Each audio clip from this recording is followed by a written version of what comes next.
Good day, everyone. Welcome to Psychology with Dr. Song. I'm Dr. Song. In this podcast series, I'm going to review psychological concepts, terminologies, and theories using daily life examples to help people understand those concepts, terms, or theories. Today we are going to talk about causation. Causation is a very common term nowadays. We can see this term to be used almost everywhere. Facebook, social media, newspapers, TVs, articles, everywhere. And people will read the report, descriptions, or data. They make a conclusion and decision. We want to make sure we actually make a wise or correct decision, the best we can at least. So what is correlation? So correlation is actually a term we used in the psychology and also in the statistics field, data science field, a lot of social science field, but basically clinical trial medical field as well. So it's everywhere. So it's a term that describing a relation between two variables. So they either move to the same direction or different direction. Of course, there's a different levels of correlation. So what it means is that correlation means two variables vary together. Of course, they can also not vary together. So that means no correlation or very correlation. So basically, if those two variables move in the same direction, then the two variables, we will call it to have a positive correlation. If they move in an opposite direction, then we say it's negative direction. So same direction simply means if one variable goes higher, the other one also goes higher. If one variable goes lower, the other variable also goes lower, or the value of the variable. This is what we call positive correlation. If one goes higher, the other goes lower, which is in opposite direction, then we call it negative correlation. So there's one important thing that we need to pay attention here is that positive doesn't necessarily means they only go higher, okay? Because some people may be confused with that, okay, positive means go higher. If they both go lower, it's also positive. So positive simply means same direction. Vary in the same direction. That is what positive means. So they move in the same direction, that's positive. If they move in opposite direction, that's negative. Of course, like I mentioned earlier, it could be no relation. Therefore, there's no correlation or the correlation is zero. The number of correlation can be represented between -1 to +1. So no correlation would mean zero. So it can be -1 plus 1 or 0 or any number in between. For example, you would read, for example, 0.7 correlation, that's a very high correlation, or -0.3, that's a mild or medium negative correlation. It also depends on which field. So if you think about use your brain power and imagination, draw a picture in your head, in your mind, in your brain. You draw just two dimensions, very easy, x and y, right? So x is vertical, and x is horizontal, a line, horizontal, and a vertical line, that's y-axis. So you draw xy, and if you draw a diagonal line, so the line you can think about from the lower left to top right. So that diagonal, you can see when the value of x goes higher, the value of y also goes higher, right? So that's a positive correlation. So one higher, the other one is higher, one lower, the other one is lower. So that's positive correlation. And the important thing to notice is also that it's a straight line. Okay, so curved line does not work in a correlation. Pay attention to that.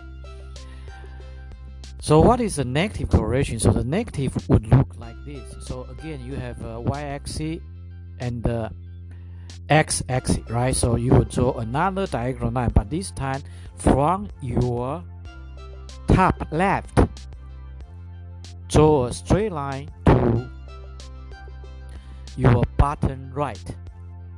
So now as you can see here, when the x is low, y is high. When the x is high, the y is low. So that's a typical negative correlation. We present it in a figure would be like that, like a plot. So what would be a no correlation look like? Would be a straight line. So you can think about one parallel line that is parallel x-axis somewhere in this two-dimension x and y. So just a straight line parallel to the x-axis. So as you can see here, no matter how high x goes, y doesn't change. The value of y doesn't change. So that means there's no correlation between them. Very important thing to notice is that correlation does not tell us causation. This is a very, very important concept. And if it's new to you, you may need to take some time to think about it. So basically, two variables, or we can say two events, varied or happened together, does not mean one caused the other. In other words, there's no cause and effect correlation. Why? Because it could be A cause B, or could be B cause A, or a factor X caused A and B.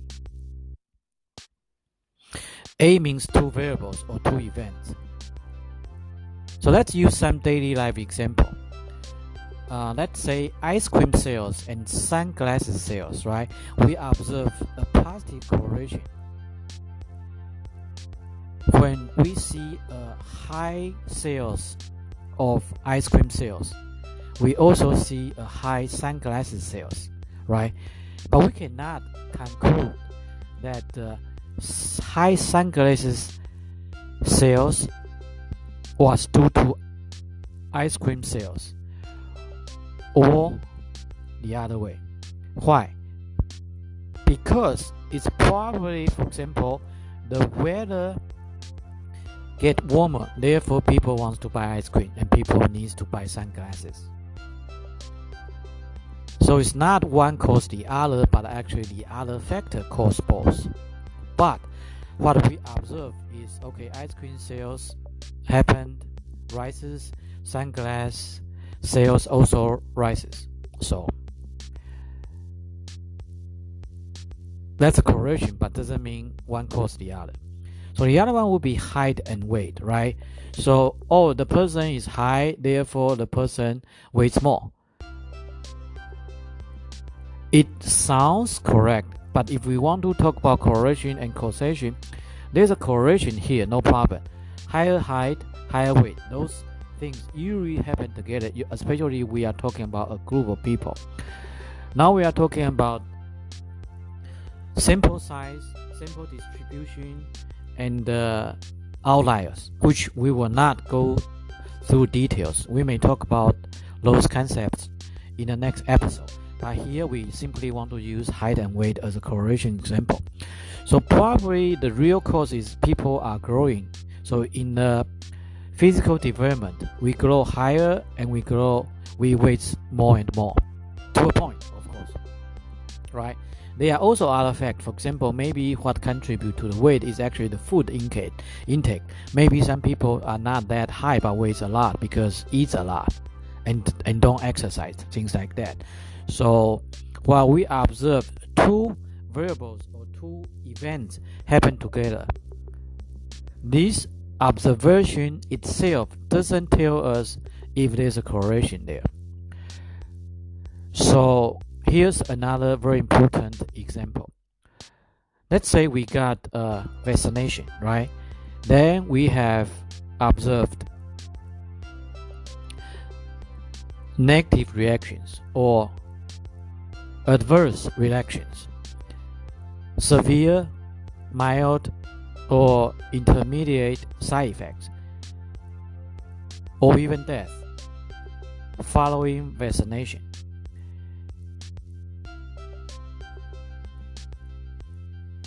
Like we have already talked about, when two things happen together or happened in a time sequence, like in this case, we cannot necessarily say there's a cause and effect here. In other words, we cannot make a conclusion that it is due to vaccination. So this is a very important thing, because now those two things don't happen together at the same time, but they happened one after the other, which seems to be reasonable to conclude that it is a correlation, but actually it does not. One thing happened after the other doesn't necessarily mean there's a causal relation here. This is very, very important. We also need to pay attention. So correlation does not tell us causation, but it does not actually mean causation does not exist. You could say correlation does not prove that or demonstrate that or tell us that, but it is possible there's actually a correlation exists. But if we simply have the data or observation from correlation, it cannot scientifically prove that. Let me say this again, because this concept may be a little bit difficult to understand. It is possible there is a causation, cause and effect there. However, correlation would not be able to demonstrate, tell us, or prove that. So that's the thing. And usually, if we cannot prove that, then we would conclude that it's not there. So I should say that we did not find evidence to support a causal effect exists. In other words, we did not find evidence to show one variable or one event caused the other. So we need to be very careful about which kind of conclusion or claim that we made about a causal effect between variables. So actually only experimentation or experimental design can demonstrate causation. So in an experimentation, all conditions are controlled except the manipulated variables. For example, in an experimentation, we have independent variable and dependent variables. So the independent variables means those variables that we will manipulate it or assign. And we observe the result, which is dependent variable. So dependent variables changes depends on independent variable. That's why it's called dependent, independent. So example of independent variable could be a gender. Gender is a very common, for example, gender or racial group or blood type. Those are all examples of an independent variable or IV. For example, gender could be male versus female. So there's one IV here, okay, not two. One IV, which is gender. Gender has two levels, male and female. Of course, you can have multiple genders, such as male identify as female, female identify as male, and so on and so forth. But that's just for the simplicity. Here we just use male and female, right? So we can measure dependent variable. What could that be? Could be test scores. Let's say mathematical score or the English literacy score. So now we can observe male students scores and the female student scores, and we can compare. Now if we observe a difference, we can say male students performance higher or lower in this particular test measurement. That we can say. And the difference of the score is caused by gender. Why? Because assuming all other things are the same. What I mean all other things are the same means that their age is the same. Maybe they actually taught by the same teacher. In other words, there is no teacher difference. Because if they were taught by different teachers, one could argue that it's not because of male or female, it's because this teacher is better or using a different method, right? And that's when we call it confounding, which means the variables happened at the same time with the IV independent variable, so you cannot tear them apart. So when I want to say it's because of gender, you can always argue it's because of the teacher. So what do? We will actually, for example, using the same teacher. That's the easy way to do that. In other words, we use the same age, same teacher, same school, same education. We use as close as possible, except the gender is different. So in other words, if we observe a difference, then we can say it's because of the independent variable. But as you can see here, if we didn't do a good control, then the confounding variables that we talk about may contribute to the change of the dependent variable. In that case, this experiment is not valid for that reason. Okay, today's point is not really about experimentation, but it is important to know only experimentation can demonstrate cause and effect, right? So which is why in a drug company, when they develop vaccinations, they need to do an experiment, they need to do a clinical trial to demonstrate it is effect, and they need to compare with control. In other words, it's not okay if you think you get a shot, therefore you will be immune from COVID-19. So they have control. It could be receive a shot, or let's say using a medicine, right? That's why we call it placebo.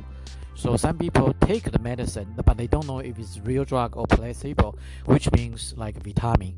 So no drug effect, but they wouldn't know. They still take the pill, and it just some pill has drug effect, some pill doesn't have. Then we observe the clinical measurements and to see if it's effective. So control group is very, very important, because sometimes without control we cannot really make a conclusion. As you can see here, the confounding variables, especially for example control, there's no control in a correlation, right? The correlation is simply two variables. You could argue there's a confounding variables, but we don't really call it confounding. It just other factors may contribute to the correlation. So, but correlation, it is valid. Another important thing to know about correlation is that correlation can actually predict the outcomes or future outcomes. What does that really mean? Because if two events or two variables happen together, then when we observe one event happen, we can actually predict the other event is going to happen if we observe a correlation. Okay, but again, it does not tell us causation. It is very, very important. Okay, I expect you would at least know more about correlation and causation, and it is very important that from now on, when we read the term correlation in a media, in a news report, in an article, we understand what is really talking about, and what is causal effect, what is not causal effect, what it what can be demonstrated, we think which method is very, very important concept. Okay, I hope you enjoy this episode and happy learning. Till next time.